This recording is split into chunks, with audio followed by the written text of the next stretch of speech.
budi pekerti. Namun sebelumnya kita akan memuji Tuhan dengan sebuah lagu yang berjudul Yesus yang termanis buat jiwaku. Nah, silakan kalian bangkit berdiri semua. Dengan penuh kesungguhan hati kita akan menyanyikan lagu ini. 1, 2, 3. Yesus yang termanis buat jiwaku,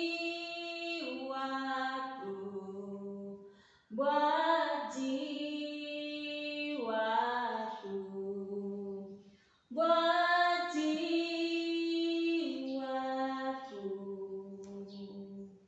Yesus yang termanis buat jiwaku, ku cinta selamanya. Ya, masih dalam keadaan berdiri. Mari sama-sama kita siapkan hati kita, dan Ibu akan memimpin kita semua di dalam doa. Kita berdoa. Terima kasih Tuhan atas anugerah dan kebaikan-Mu. Kami masih ada sampai dengan hari ini dengan kekuatan dan kesehatan yang Tuhan Yesus berikan. Saat ini kami sudah siap untuk belajar. Kami percaya bahwa Roh-Mu yang kudus akan menolong kami untuk kami memahami dan mengerti setiap materi yang akan kami terima hari ini. Biarlah Tuhan Yesus yang memimpin dari awal pertengahan sampai pada akhirnya dengan baik. Dalam nama-Mu kami sudah berdoa. Haleluya. Amin. Silakan duduk semua, dan Ibu akan mengecek kehadiran kalian hari ini. Siapa yang tidak hadir hari ini? Ada yang tidak hadir hari ini? Mika Ratu. Keterangannya apa? Sakit. Ada lagi yang tidak hadir? Berarti satu orang saja yang tidak hadir hari ini. Ya. Nah, minggu yang lalu Ibu sudah memberikan tugas kepada kalian untuk membuat buku mingguan. Ya, jika kalian sudah menyiapkannya, silakan kalian membawa dan mengumpulkannya di depan kelas. Ya, pintar semuanya. Terima kasih. Dan saat ini kita akan belajar. Maka dari itu kalian harus semangat. Kalian harus fokus memperhatikan pelajaran yang akan disampaikan. Kemudian kalian juga harus menyiapkan semua alat yang dibutuhkan dalam proses pembelajaran hari ini. Alat tulis, ballpoint, buku siswa, dan yang terpenting adalah Alkitab, ya, karena kita belajar sumbernya dari Alkitab, ya. Nah, anak-anak, Ibu mau bertanya. Ada yang masih ingat materi pembelajaran kita minggu yang lalu? Ya, Mako. Pintar. Yesus teladanku, ya. Kemudian, salah satu sifat yang patut kita teladani dari Yesus itu apa? Ada yang masih ingat? Ya, Yesus peduli dengan orang yang menderita. Satu pertanyaan lagi. Apakah hal berharga dalam hidupmu? Ada yang tahu? Semua bisa menjawab, memberikan pendapat. Uang. Ada lagi? Teman, sahabat, keluarga. Ada lagi yang lain? Ya, ada yang jawab Tuhan Yesus. Ya, sebagai orang percaya seharusnya hal berharga dalam hidup kita adalah Tuhan Yesus dan kebenarannya. Nah, anak-anak, materi yang akan kita pelajari hari ini sangat bermanfaat. Karena kita akan belajar tentang keteladanan para martir dan kemudian menerapkan kesetiaan dan berkorban itu dalam kehidupan kita sehari-hari. Nah, jika kalian mengikuti proses pembelajaran ini dengan sungguh-sungguh, dengan semangat, mengerjakan setiap tugas-tugas yang Ibu berikan, maka kalian akan mampu untuk menjelaskan materi tentang belajar dari para martir. Nah, sekarang Ibu akan menyampaikan kompetensi inti, kompetensi dasar, indikator, dan tujuan pembelajaran. Nah, kompetensi inti yang akan kita capai hari ini adalah menghargai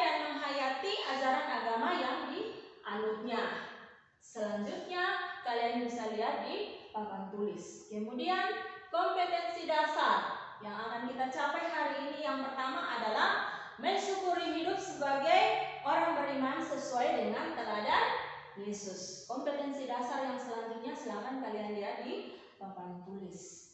Indikator yang akan kita capai hari ini yang pertama adalah menampilkan hidup sebagai orang beriman sesuai dengan teladan Yesus. Indikator yang seterusnya bisa kalian lihat di papan tulis. Tujuan pembelajaran yang akan kita capai hari ini setelah mengikuti proses pembelajaran, peserta didik diharapkan dapat 1.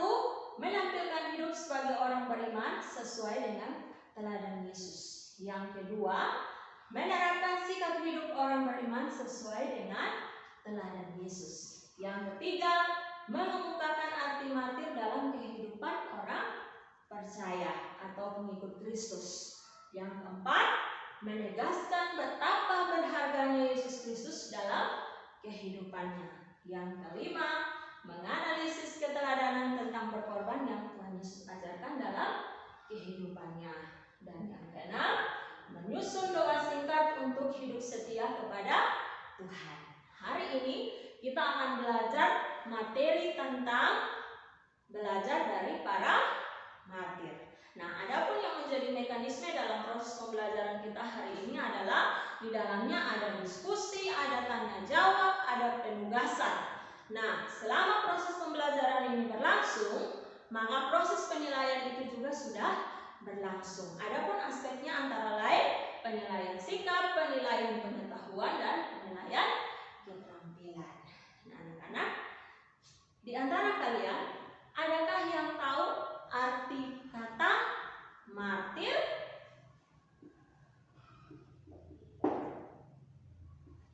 Ada yang tahu martir? Arti kata martir?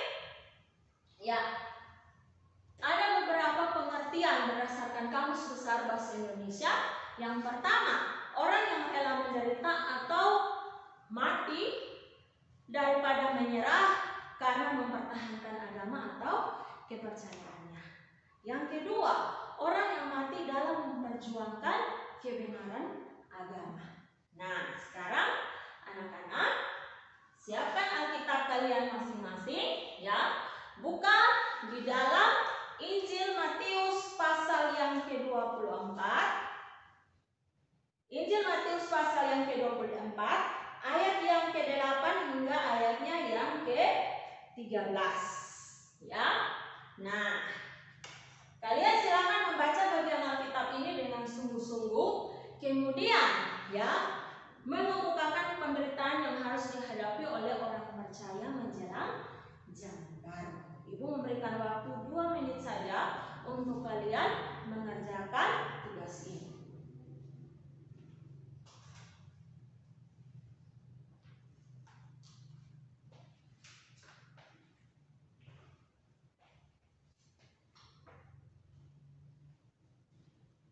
Ada yang sudah selesai? Meladida, silakan membacakan hasil kerjanya. Ya, tepuk tangan untuk Meladida. Nah, anak-anak, Ibu akan menambahkan sedikit dari apa yang sudah disampaikan oleh teman kalian, Meladida. Jadi berdasarkan bacaan Alkitab di dalam Matius pasal yang ke-24 ayat yang ke-8 sampai dengan ayat yang ke-13 tadi, ada beberapa hal yang dihadapi oleh orang percaya menjelang zaman baru. Yang pertama, diserahkan untuk disiksa, dibunuh, bahkan dibenci oleh semua orang karena kebenaran atau karena nama Yesus. Yang kedua, banyak orang akan murtad dan mereka akan saling menyalahkan dan saling membenci. Yang ketiga, banyak nabi palsu yang akan muncul dan akan menyesatkan banyak orang. Dan yang keempat, kasih kebanyakan orang akan menjadi dingin. Nah, beberapa hal yang sudah dijelaskan tadi itu adalah hal-hal yang sebenarnya sudah terjadi di masa-masa sebelumnya dan yang terjadi hari-hari ini. Nah, anak-anak, sekarang Ibu akan membagi kalian dalam 4 kelompok ya. Silakan kalian duduk berdasarkan kelompok yang sudah Ibu bagi minggu yang lalu. Kelompok 1, kelompok 2, kelompok 3, dan kelompok 4. Ibu akan membagikan LKPD yang pertama.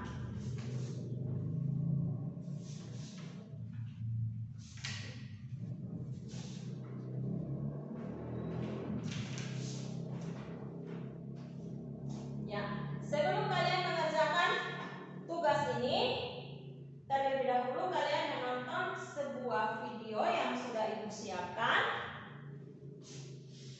Silakan tonton dengan sungguh-sungguh ya. Santo Polikarpus, uskup dan martir. Polikarpus adalah seorang uskup gereja perdana di Smyrna, Turki. Ia menjadi pemimpin gereja di sana sampai meletusnya kekacauan yang didalangi oleh para musuh gereja pada tahun 155. Ia sendiri pun ditangkap oleh para musuh itu. Polikarpus dilahirkan antara tahun 75 hingga 80. Ia menjadi seorang Kristen ketika pengikut Kristus masih sedikit jumlahnya. Sesungguhnya Polikarpus adalah murid dari salah satu seorang rasul, yaitu Yohanes.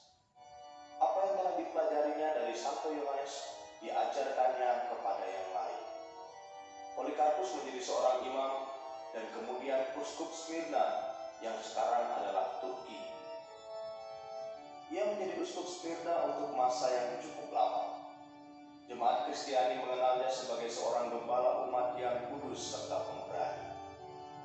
Pada masa itu, umat Kristen mengalami penganiayaan serta pembantaian dalam masa pemerintahan Kaisar Marcus Aurelius. Seseorang mengkhianati Polikarpus dan melaporkannya kepada penguasa. Ketika orang-orang yang hendak menangkapnya datang, Polikarpus terlebih dulu mengundang mereka untuk bersantap bersama. Kemudian ia meminta mereka untuk mengizinkannya berdoa sejenak. Hakim berusaha memaksa uskup Polikarpus menyelamatkan diri dari maut dengan mengutuk Yesus. "Aku telah melayani Yesus seumur hidupku," jawab orang kudus itu, "dan ia tidak pernah mengecewakanku. Bagaimana mungkin aku mengutuk rajaku yang rela wafat bagiku?" Para prajurit mengikat kedua belah tangan Santo Polikarpus di belakang punggungnya. Kemudian uskup tua itu ditempatkan di atas api unggun yang disulut hingga berkobar-kobar. Tetapi api tidak menyakitinya sedikit pun. Salah seorang prajurit kemudian menikam sebelah pedang ke lambung uskup itu. Demikianlah pada tahun 155 Polikarpus wafat sebagai martir. Ia pergi untuk tinggal selama-lamanya bersama majikan ilahi yang telah dilayaninya dengan gagah berani. Polikarpus memegang peranan penting dalam sejarah.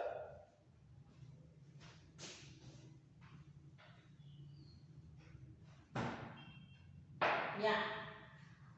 Selain dari video yang sudah kalian tonton, ya, kalian juga bisa membaca buku siswa halaman 56 sampai dengan 59 ya, dengan tema belajar dari para martir. Silakan kalian mengerjakan dalam masing-masing kelompok. Ibu memberikan waktu 7 menit untuk kalian mengerjakan tugas ini.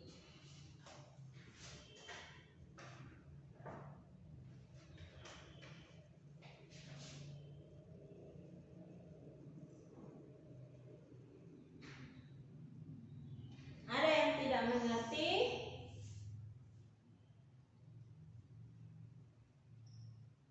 Ya, dari video yang sudah kalian tonton itu analisis 3 keteladanan hidup para martir yang kalian ketahui.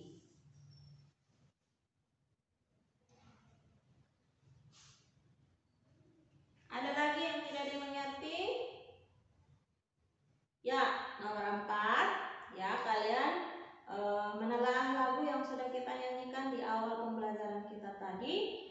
Kemudian dari lagu tersebut kalian menyimpulkan atau menuliskan seberapa berharganya Yesus dalam kehidupan kehidupan kalian. Kemudian kemukakan alasanmu kenapa Kristus begitu berharga buatmu.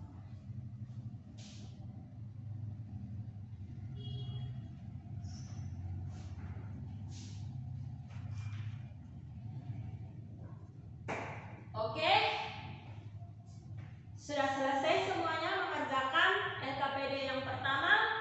Silakan saat ini Ibu memberikan kesempatan kepada masing-masing kelompok, mulai dari kelompok yang pertama untuk mempresentasikan hasil kerjanya di depan kelas. Silakan kelompok 1 mempresentasikan hasil kerjanya di depan kelas. Ya, tepuk tangan untuk kelompok 1. Adakah di antara kalian kelompok 2, kelompok 3, dan kelompok 4 yang ingin bertanya atau menambahkan ya dari apa yang sudah dijelaskan oleh kelompok 1? Ya, silakan kelompok 4.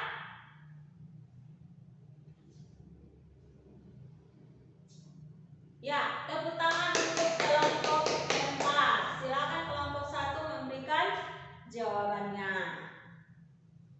Ya, tepuk tangan untuk kelompok 1. Sekarang Ibu memberikan kesempatan kepada kelompok 2 untuk maju ke depan dan mempresentasikan hasil kerjanya. Ya, tepuk tangan untuk kelompok 2. Dari 3 kelompok yang ada, adakah yang ingin bertanya atau menambahkan beberapa hal dari apa yang sudah disampaikan oleh teman kalian?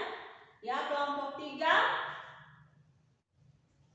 Tepuk tangan untuk kelompok 3. Kelompok 3 ingin agar kelompok 2 menambahkan beberapa hal tentang keteladanan para martir dalam kehidupan sehari-hari. Silakan kelompok 2. Tepuk tangan untuk kelompok 2. Sekarang Ibu memberikan kesempatan kepada kelompok 3. Tepuk tangan untuk kelompok 3. Jadi dari antara kalian ada yang mau bertanya atau menyanggah atau memberikan pendapat lain dari apa yang sudah disampaikan oleh kelompok 3? Ya, kelompok 4. Tepuk tangan untuk kelompok 4. Ya. Ya, silakan kelompok 3 memberikan jawabannya. Tepuk tangan untuk kelompok 3. Luar biasa semua. Silahkan kesempatan yang terakhir Ibu berikan untuk kelompok 4. Silahkan maju ke depan dan mempresentasikan hasil kerjanya. Ya, tepuk tangan untuk kelompok 4. Ya, silahkan kelompok 1, 2, dan 3. Ada yang ingin menambahkan atau ingin menyanggah atau ada pertanyaan yang ingin disampaikan? Silahkan. Tepuk tangan untuk kelompok 1. Ya. Silakan kelompok 4 menjelaskannya. Tepuk tangan untuk kelompok 4. Ya. Nah, luar biasa kalian sudah menyampaikan pendapat atau pemahaman kalian, bahkan mengerjakan tugas dari LKPD yang pertama. Nah, saat ini Ibu akan menjelaskan atau menambahkan dari apa yang sudah kalian sampaikan. Ya. Nah, apa arti martir dalam kehidupan pengikut Kristus? Ya. Martir dalam kehidupan pengikut Kristus adalah orang yang mati untuk mempertahankan imannya kepada Yesus. Walaupun untuk mempertahankannya ia akan diancam atau dibunuh. Nah, anak-anak, sekarang kalian perhatikan gambar ini. Gambar apa ini? Ya, gambar yang pertama adalah gambar seseorang yang dilempar dengan batu sampai mati. Siapakah orang ini yang dilempar dengan batu karena mempertahankan imannya? dia adalah Stefanus. Kemudian gambar yang kedua, gambar apa ini? Gambar yang kedua adalah orang yang disiksa dengan disalibkan menggunakan atau bentuk salibnya adalah huruf X, ya.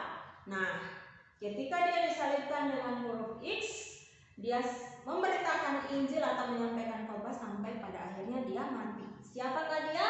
Dia adalah Andreas, orang yang dijumpai oleh Tuhan Yesus pertama kali, kemudian Tuhan Yesus menjadikan dia salah seorang muridnya. Kemudian gambar yang ketiga ini gambar apa? Ini adalah gambar 3 orang yang disalib, kemudian mereka dibakar hidup-hidup. 3 orang ini tidak dikenal siapa mereka, tapi mereka adalah orang percaya kepada Kristus yang mempertahankan imannya sekalipun mereka harus menderita. Kemudian gambar yang terakhir adalah gambar salah seorang yang menderita dengan cara disalibkan secara terbalik. Siapakah dia? Ada yang tahu? Dia adalah Simon Petrus, salah seorang murid Tuhan Yesus. Nah, dari gambar-gambar yang sudah Ibu tunjukkan kepada kalian, ya, mengapa sehingga para martir ini rela menderita, rela mengalami suatu keadaan yang tidak menyenangkan karena mempertahankan imannya kepada Kristus. Ya, mengapa demikian? Karena bagi mereka sosok dan pengajaran Tuhan Yesus begitu berharga untuk dipertahankan dalam kehidupan mereka. Jadi Tuhan Yesus bukan hanya sekedar Tuhan, tetapi juga sumber kehidupan. Jadi bagi mereka, tanpa Yesus dalam kehidupan mereka, maka mereka seperti hidup dalam kegelapan tanpa pengharapan yang pasti. Nah, anak-anak, sekarang kembali lagi kalian melihat gambar yang tadi Ibu sudah tunjukkan kepada kalian, ya. Nah, keteladanan apa yang kalian peroleh dari kehidupan para martir ini, ya? Nah, adapun keteladanan yang diberikan atau ditunjukkan oleh para martir ini adalah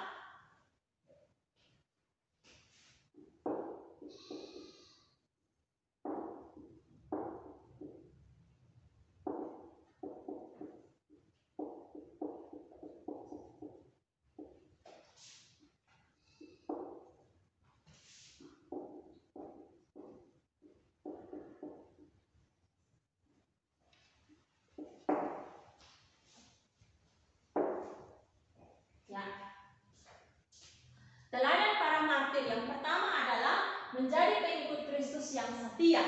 Setia dalam arti yang seperti apa?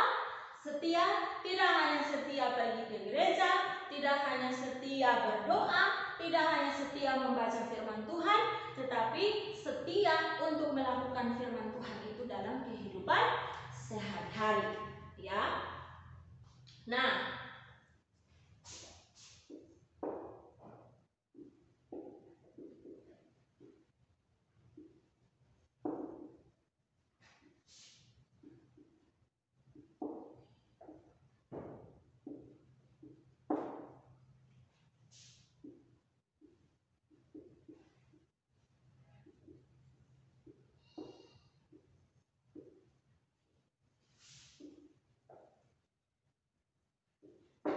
yang kedua, teladan yang dapat kita terima atau kita pelajari daripada seorang martir adalah siap menderita, memikul salib dan menanggung penderitaan, ya.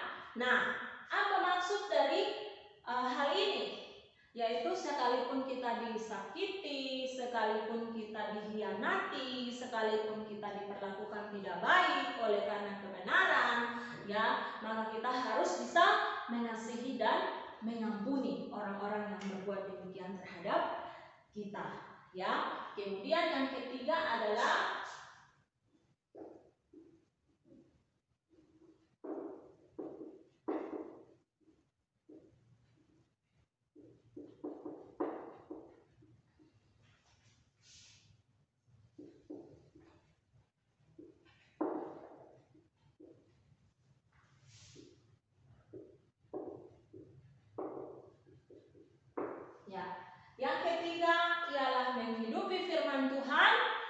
dalam kehidupannya hingga akhir hayat. Ya, jadi firman Tuhan harus menjadi pedoman dalam hidupnya sehari-hari sampai kita mati. Ya, jadi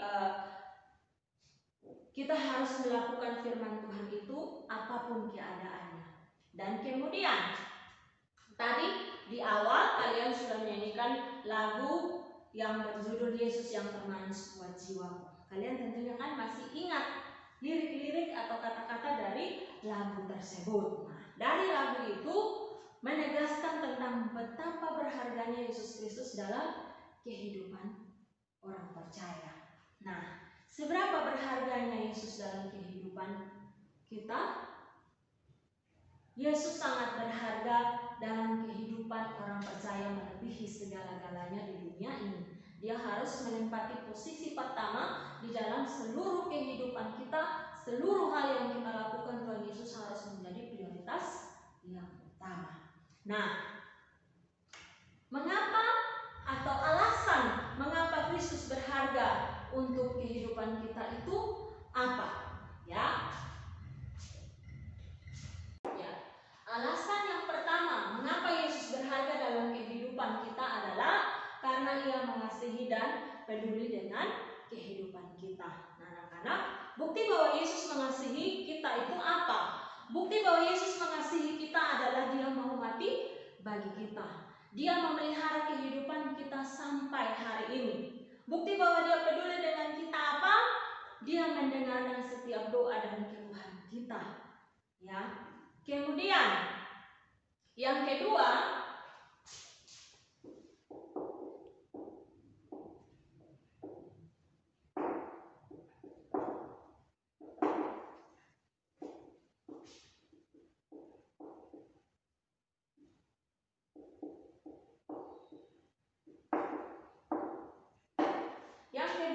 Dia memberikan jaminan keselamatan dan hidup kekal bagi kita. Ya, Yohanes pasal 4 ayatnya yang ke-6, ya. Kalian buka bersama-sama. Yohanes pasal 4. Yohanes pasal 14 ayat yang ke-6. Di sana dikatakan, kata Yesus kepadanya, akulah jalan dan kebenaran dan hidup. Tidak ada seorang pun yang datang kepada Bapa kalau tidak melalui aku. Dari firman Tuhan yang sudah kita baca tadi, Yesus ingin menegaskan bahwa tidak ada keselamatan lain, tidak ada jalan atau kehidupan kekal lain selain di dalam Yesus Kristus sebagai anak Allah. Dan yang ketiga,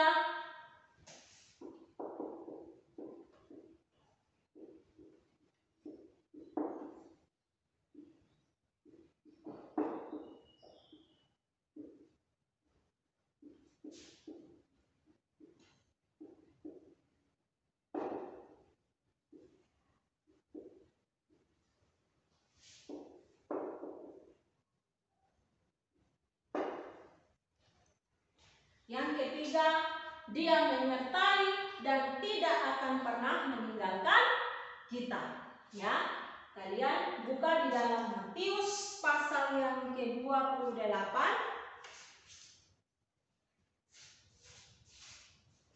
Matius pasal 28 ayat yang ke-20 bagian B, dan ketahuilah aku menyertai kamu senantiasa sampai kepada akhir zaman.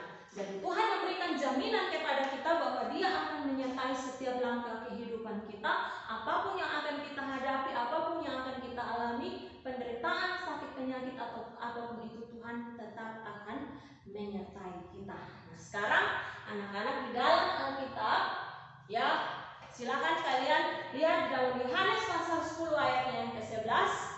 Gembala yang baik memberikan nyawanya bagi domba-dombanya. Kemudian Filipi pasal 2 ayat 1 sampai dengan 11. Yesus merendahkan diri, artinya bahwa Dia yang tidak berdosa menjadi berdosa karena dosa manusia. Kemudian 1 Petrus pasal 2 ayat yang ke-18 sampai 25, penderitaan Kristus sebagai teladan. Nah, keteladanan yang diberikan oleh Tuhan Yesus tentang berkorban dalam kehidupan pribadinya itu seperti apa? ya, berdasarkan kutipan ayat-ayat yang tadi Ibu sudah sebutkan. Nah, terlebih dahulu sekarang kita harus pahami dulu apa itu berkorban, ya. Menurut Kamus Besar Bahasa Indonesia ada beberapa pengertian tentang berkorban. Yang pertama, memberikan sesuatu sebagai korban. Contohnya, rela berjuang atau berkorban untuk nusa dan bangsa, para pahlawan ataupun orang-orang yang melakukan sesuatu untuk membela bangsa dan negara. Kemudian menyatakan kebaktian atau kesetiaan. Kemudian yang ketiga, menjadi korban atau menderita. Ya, itu adalah beberapa pengertian dari berkorban. Nah, sekarang anak-anak, ya, hal yang perlu kita teladani dari Tuhan Yesus tentang berkorban adalah, ya, sekarang kalian perhatikan gambar ini, ya. Gambar ini, apa gambar ini? Gambar ini menjelaskan tentang Yesus yang menderita, Yesus yang disalib. Kemudian gambar selanjutnya kalian lihat gambar apa ini? Gambar Tuhan Yesus sedang memikul salib. Salib adalah lambang keberdosaan manusia yang ditanggung oleh Yesus. Nah, keteladanan Yesus dalam hal berkorban adalah Yesus diutus oleh Bapa untuk memberikan dirinya mati untuk menggantikan dosa-dosa manusia, sehingga manusia pada akhirnya dapat kembali menikmati hubungan yang baik dengan Allah. Nah, agar kita memiliki sikap rela berkorban, ya, ada beberapa hal yang harus kita teladani dari Yesus, ya. Yang pertama, Yesus tahu dan mengerti mengapa ia harus berkorban, ya, atau Yesus pahami betul mengapa atau tujuan kenapa dia harus berkorban, ya. Nah, sekarang kalian lihat gambar selanjutnya. Gambar apa ini? Gambar Tuhan Yesus sedang berdoa. Dia sedang berada dalam suatu pergumulan yang amat sangat berat, suatu kekalutan yang luar biasa dalam menghadapi sebuah kematian, ya. Jadi Yesus tidak asal-asalan dalam mengorbankan dirinya, ya. Ya, jadi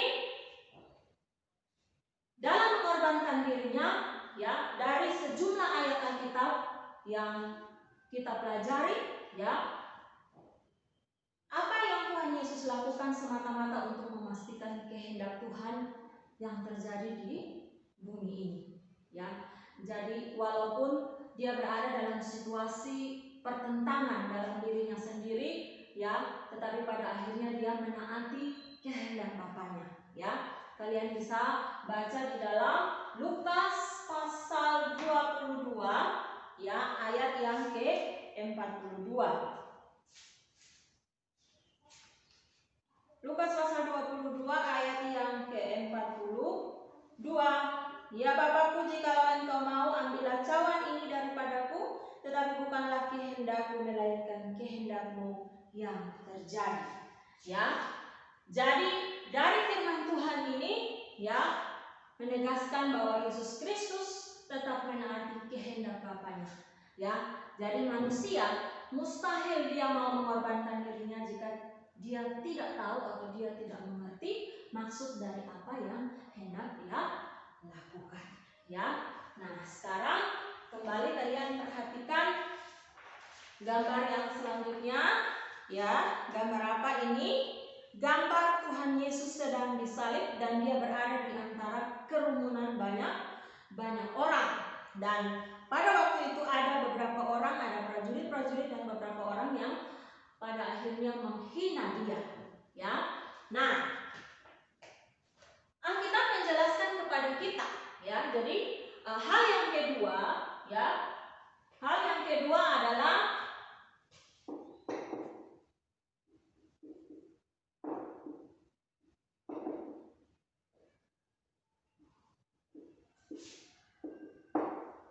ya, Yesus pribadi yang rendah hati, ya. Jadi selain Tuhan Yesus hidup itu penuh kuasa, dia penuh dengan urapan, ya, Alkitab mencatat bahwa Yesus juga adalah pribadi yang rendah hati. Ia tidak melakukan sesuatu agar ia dipuji-puji oleh orang lain. Ia tidak gila hormat atau sanjungan dari manusia, ya. Jadi ketika banyak orang mengolok-olok dia sama sekali tidak merasa tersinggung atau marah, tetapi dia tetap mengikuti proses kesengsaraan yang memang dia harus lewati, ya. Jadi ketika dia disalib, orang-orang di sana menghujat dia sambil mereka menggeleng-gelengkan kepala mereka dan mereka berkata bahwa Tuhan Yesus pernah berkata bahwa ingin merebutkan bait Allah dan kemudian membangun bait Allah dalam jangka waktu 3 hari, ya. Dan mereka kemudian mengolok-olok Tuhan Yesus. Hal ini kalian bisa baca di dalam Matius pasal 27 ayat yang ke-39. Dan hal yang ketiga adalah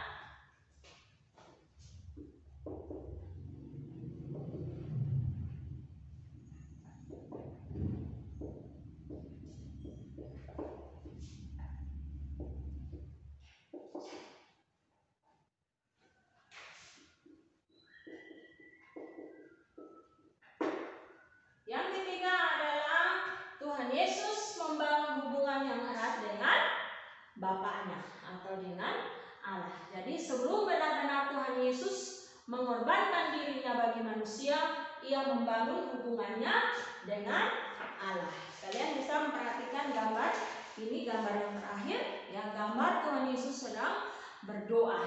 Jadi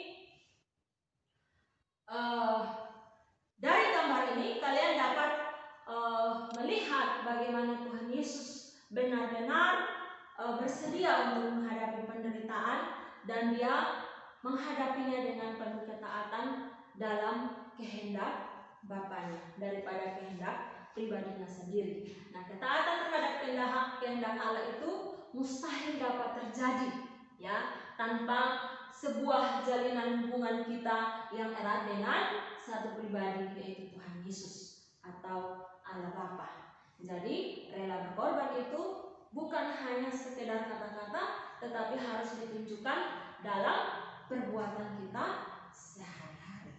Nah, anak-anak, dari apa yang sudah Ibu jelaskan tadi, adakah di antara kalian yang belum paham, belum mengerti? Silahkan kalian bertanya. Ada yang mau bertanya?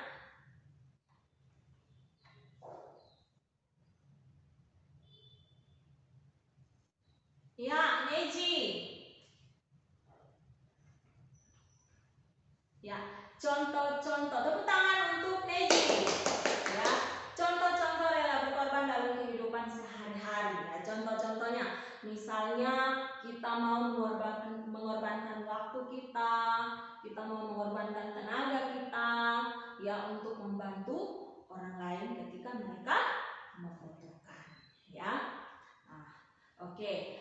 Sekarang anak-anak, dari penjelasan yang sudah Ibu sampaikan, adakah di antara kalian yang ingin menyimpulkan materi yang sudah kita pelajari hari ini? Ada? Dina, silakan. Tepuk tangan untuk Dina. Baik, anak-anak, Ibu akan menambahkan sedikit dari apa yang sudah disampaikan oleh Dina, ya.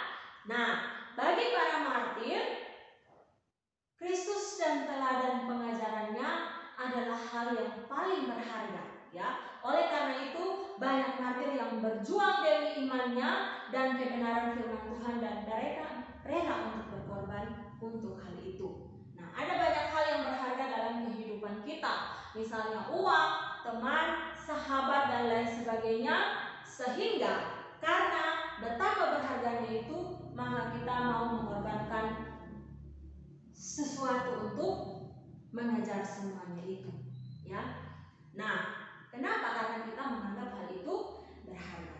Tetapi sebagai orang percaya atau orang Kristen, seharusnya Yesus Kristus menjadi pribadi yang sangat berharga dalam kehidupan kita. Sekalipun kita menghadapi tantangan yang berat, dalam menghadapi tantangan yang berat, bahkan keselamatan kita juga bisa terancam. Tetapi Tuhan Yesus menginginkan kita untuk tetap bertahan sampai pada akhirnya. Nah, anak-anak, yang menjadi refleksi kita hari ini adalah, silakan kalian buka di dalam Matius pasal yang ke-24 ayatnya yang ke-13, ya. Di sana dikatakan, tetapi orang yang bertahan sampai pada kesudahannya akan selamat. Ya, jadi setiap orang yang bertahan dalam kondisi apapun dipastikan dia akan memperoleh keselamatan jikalau dia tetap bertahan di dalam kebenaran. Nah, karena sekarang Ibu akan membagikan LKPD yang kedua.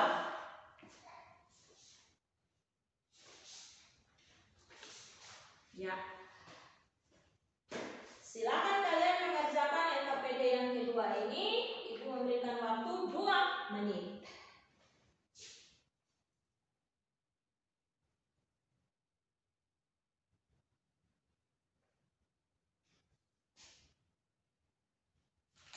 Sudah selesai? Ya. Kalau sudah selesai, silakan kumpulkan hasil kerja kalian di depan. Ya. Nah, sekarang Ibu akan memberikan tugas, ya. Nah, silakan kalian mengerjakan tugas di rumah, ya. Temukan nama-nama martir dalam Alkitab, disertai dengan akhir hidupnya dan ayat referensi di mana kalian mengambil nama tokoh-tokoh tersebut, ya. Nah, anak-anak, materi kita untuk semester ini sudah selesai. Jadi minggu depan kita akan ulangan harian. Jadi persiapkan diri kalian dengan baik, ya. Nah, kita akan mengakhiri proses pembelajaran kita hari ini. Silakan salah satu di antara kalian memimpin kita di dalam doa. Silakan Kati memimpin kita di dalam doa.